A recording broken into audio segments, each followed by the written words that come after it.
2 కప్పుల శనగపిండి అండి. పంచదార 2 కప్పులకి 3 కప్పులు. బాగా స్వీట్ అనుకుంటే 3:30 వేసుకోవచ్చు.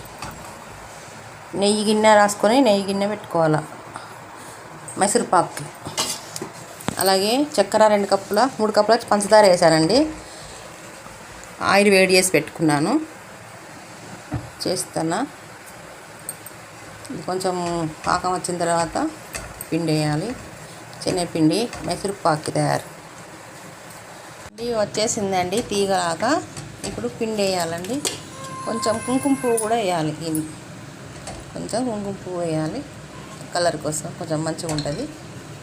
ఆ తర్వాత శనగపిండి వేయాలండి. కొంచెం కొంచెం వేసుకుంటూ కలపాలి.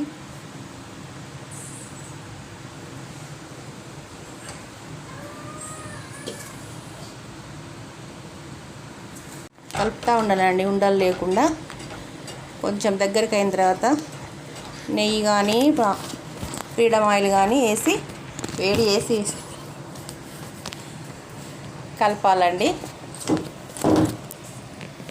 ఆయిల్ వేడి చేశానండి. ఇది దగ్గరికి అయిన తర్వాత వేసి కలుపుతూ ఉండాలి అండి. నెయ్యి వేడి చేసుకొని నెయ్యి కానీ ఫ్రీడమ్ ఆయిల్ కానీ వేసుకోవాలండి. నెయ్యి అయితే బాగుంటుంది, ఆయిల్ అయితే కొంచెం బాగోదు. నెయ్యి అయితే స్మెల్ మంచిగా వస్తుంది కదా. మైసూర్ పక్కకు నెయ్యి అయితేనే బాగుంటుంది. నెయ్యి వేడి చేసుకొని పోసుకోండి. ఇట్లా మొత్తం దగ్గరికి అయ్యేదాకా కలుపుకుంటూ నెయ్యి పోసుకోవాలి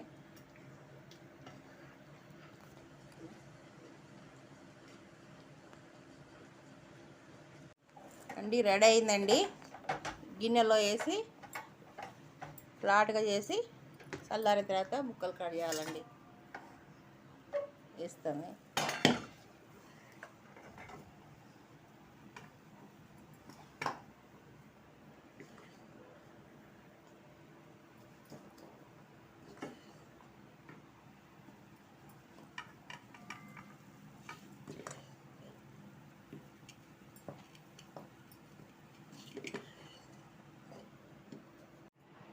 అయిందండి. గిన్నెలో పోసాము. చల్లగా అయిన తర్వాత ముక్కలు కట్ చేయాలండి. మైసూర్ పాక్ రెడీ అయిందండి. చల్లగా అయింది. ఇదిగోండి.